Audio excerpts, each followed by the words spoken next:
As a heads up, this video does contain spoilers for Kingdom Hearts 3. I won't be talking about the ending, but I will be talking about pretty much everything leading up to it. If you haven't finished the game or are sensitive to any spoilers, then you have been warned.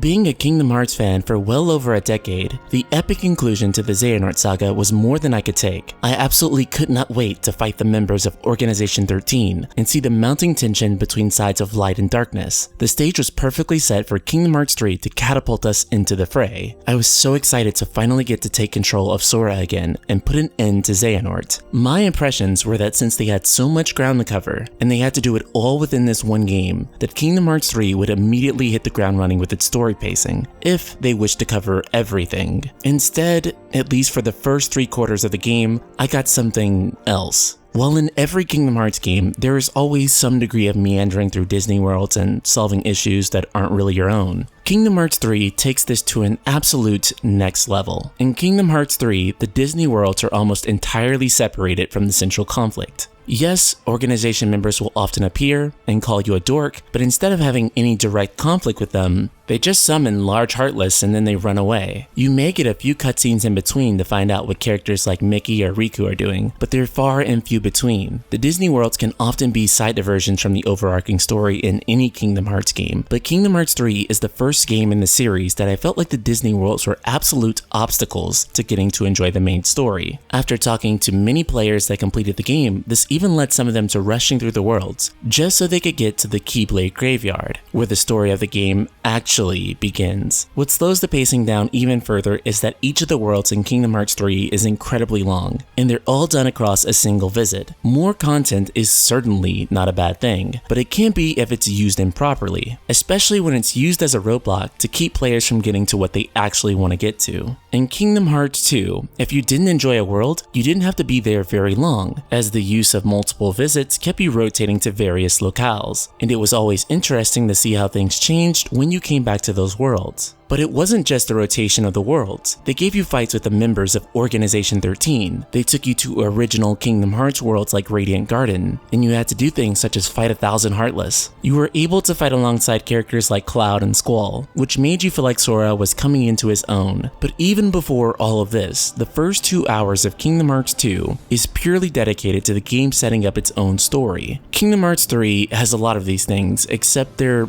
all shown at the very tail end of the game. And I mean the very tail end, after you've already completed all of the Disney worlds. Or to be more blunt, after you've already finished most of the game's content. There's only a handful of exceptions here, like your very brief visit to Twilight Town, and watching the Heartless give Riku Noctis's haircut. There's absolutely nothing between or inside of the Disney worlds that actually makes you feel like the story of Kingdom Hearts 3 is progressing. This then is made worse by the fact that once you get into the final stretch, everything happens all at once. Key moments that could have been fleshed out more or made you feel like you were truly progressing in the game are all saved until the very end. It's at a point where there's even a cutscene between worlds where Sora begs Sid to be able to go save Aqua. Sora is literally begging him to progress the plot, to which Sid simply goes on about the power of waking and how Sora doesn't have it yet, and that hey, maybe if he goes and messes around with Elsa for a few more hours, he might just be able to get it. This becomes even more frustrating when Sora is forced to use the power of waking. Apparently, he just had to look really hard inside for it, and then he just magically has it. This is almost insulting to the player, who's probably spent around 20 hours so far looking for the so-called power of waking, when all Sora had to do was wish really hard. The result is that it tells the player what they may have already been feeling leading up to that point, that the game just wants to waste your time all the way until the final fight. If summoning the power of waking was that easy, what was the point of going to any of the Disney worlds? The game also doesn't seem to understand the concept of telling a story through its mechanics and scenario. Riku and King Mickey are supposed to be much more advanced than Sora, who isn't even a Keyblade master yet. but Riku and Mickey are immediately bodied every time they visit the Realm of Darkness. Yet it seems Sora defeats Anti-Aqua with relative ease. Speaking of which, the game starts by telling you that Sora lost a lot of his power, and they state that he's noticeably weaker than he was in Kingdom Hearts 2. Yet in the first 10 minutes of the game, Sora is running up walls and literally summoning giant Disney rides, things that he definitely could not do in Kingdom Hearts 2 or Dream Drop Distance, and there's not much explanation for why he can even do those things. Don't get me wrong though, not everything this game does story-wise is bad. There's a lot to pay off here for longtime fans. In fact, I was really a huge fan of the Instagram parody that's featured on the load screens, which really helps the characters be grounded as real people to me, almost like a distant friend that I keep in contact with through social media. These sorts of things are great, but when it comes to dealing with the characters like Kairi, there's an extreme amount of disservice and almost complete disrespect that they do to her character. They've somehow managed to find a way to reduce Kairi's character even more than it already was, which is kind of an impressive feat on its own right. Of course, Sora has to be playable, and it's great that Riku is too, even if it's only for a few minutes. So it really doesn't make any sense that Kairi doesn't get even her own short playable segment. She's supposed to be training with Lee, so why in the world couldn't we just see a brief segment with her sparring with Lee? I love Aqua, I think she's one of the best characters in the franchise, if not the best character, but she's playable in Birth by Sleep,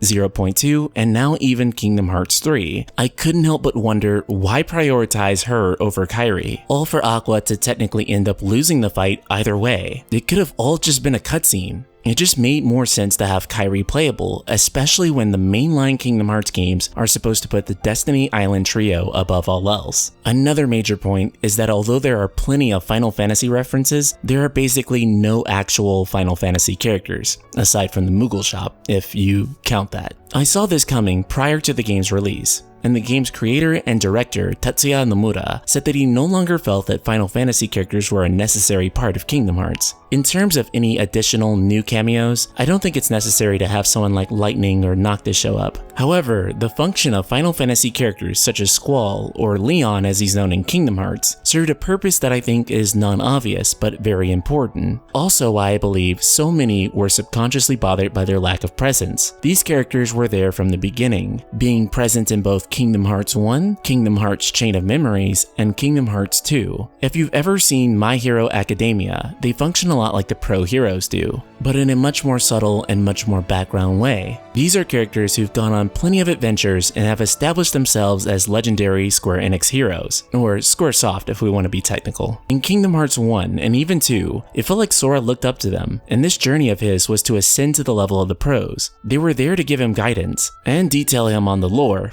before the lore got this insane. They also represented the level of power Sora was meant to ascend to through his journeys. They even demonstrate this using gameplay. Sephiroth is a super powerful optional boss in Kingdom Hearts 2, and for many this is a very difficult fight. But at the end of the fight, Sephiroth is just like, that was a really good warm-up, but bring me Cloud so I can have a real fight. Ascending to that level of power was part of Sora's journey, and the absence of them is more than just about a lack of cameos. It's about the lack of friends that were there from the beginning. So Ultima weapons, were you satisfied with the story pacing of Kingdom Hearts 3? Or are you like me and felt that while the game was good, the pacing of the events and the structure of the story was just too all over the place? Subscribe, click the bell icon, and let your voice be heard in the comments below. And if you really love Kingdom Hearts, I mean really love Kingdom Hearts, be sure to check out our Facebook group, Ultima, Square Enix plus JRPGs, only place where we'll nort your crush so you can finally have a goth GF. Link in the description below. Today's Patreon shoutout goes to Celso O'Donnell. Thank you so much for continuing to support this channel. Shout out to them and the rest of the Ultima community.